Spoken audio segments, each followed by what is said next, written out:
इंसार news channel में आपका स्वागत है।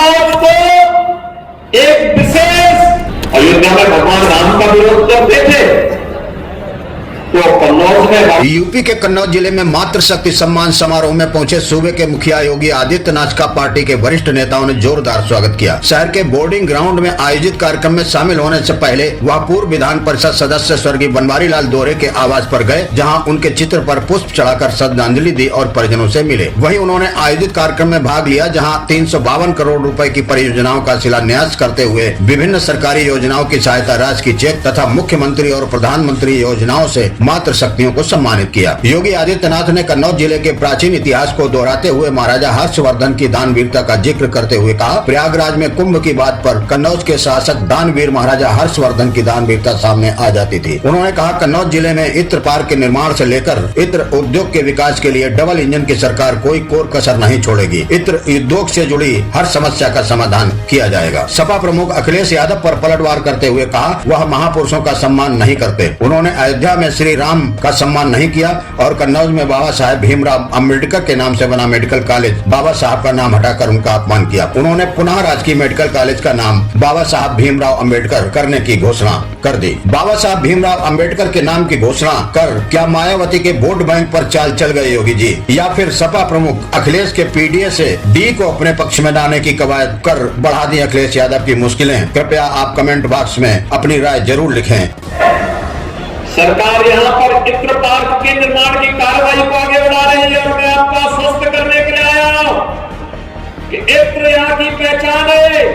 और भाइयों बहनों, यहाँ के इत्र की सुगंध को दुनिया तक पहुंचाने के लिए न केवल पार्क बनेगा बल्कि उसको हम आगे बढ़ाने के लिए जिस भी प्रकार के सहयोग की आवश्यकता होगी, डबल इंजन की सरकार कन्नौज के उद्यमियों के साथ, कन्नौज के व्यापारियों के साथ हमेशा खड़ी होगी।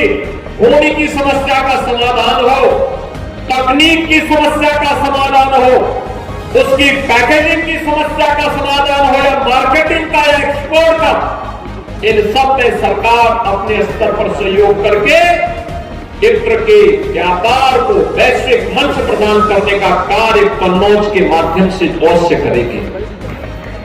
भैया बहनों, मैं जब भी यहां आता हूं एक बात जरूर सुनने को मिलता और मिलता था कि कन्नौज में यहां पर गवर्नमेंट मेडिकल कॉलेज था। गवर्नमेंट मेडिकल कॉलेज बाबा साहब भीमराव अम्बेडकर के नाम पे था। भारत के संविधान के शिल्पी बाबा साहब भीमराव अम्बेडकर।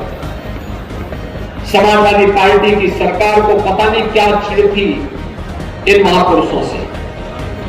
अयोध्या में भगवान राम का विरोध करते थे तो कन्नौज में बाबा साहब भीमराव अम्बेडकर का भी विरोध करते हैं।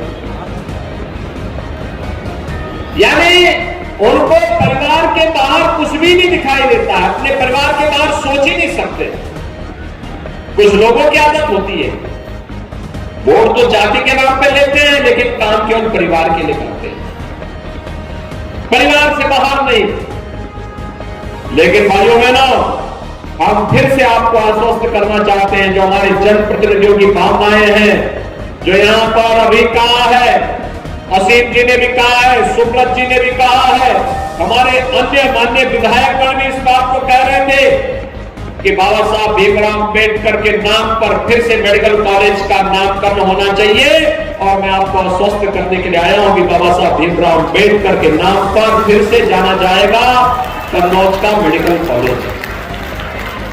और जो भी सुविधाएं यहां के लिए उपलब्ध करवानी हो और अत्याधुनिक सुविधाओं को इसके साथ जोड़ेंगे। कन्नौज को एक विशेष व्यवस्था के साथ जोड़ करके इस व्यवस्था को और तेजी के साथ आगे बढ़ाने का कार्य करेंगे। आपने देखा होगा यहां पर आज अपने स्वर्गीय पिता की स्मृतियों को जीवंत बनाए रखने के लिए श्री सुब्रत पाठक जी ने यहां पर दिव्यांग जनों के लिए कृत्रिम अंग उपकरण वितरण के कार्यक्रम को आगे बढ़ाया। 5000 से अधिक यहां पर कृत्रिम अंग वितरण के कार्यक्रम संपन्न हुए। बड़ी संख्या में उन लोगों को जिन लोगों ने कभी भी इन सभी चीजों से अपने आप को कहीं ना कहीं वे लोग वंचित थे, लेकिन आज ये सुविधाएं यहां पर उपलब्ध करवाने का कार्य उनके द्वारा दिव्यांगजनों के लिए किया गया। दिव्यांगता हो सकता है उसके लिए तात्कालिक समस्या हो, शारीरिक समस्या हो, लेकिन उसको अगर सरकार के द्वारा थोड़ी भी प्रोत्साहन दे दिया जाए तो वह बड़ी से बड़ी उपलब्धि हासिल कर सकता है। भाइयों बहनों, हम तो सब जानते हैं, अगर उपनिषदों में आप देखेंगे तो अनेक ऐसे उदाहरण आपको मिलेंगे। इसी तरह की न्यूज अपडेट पाने के लिए इन शॉर्ट न्यूज चैनल को सब्सक्राइब करें, वीडियो को लाइक और शेयर करें। धन्यवाद।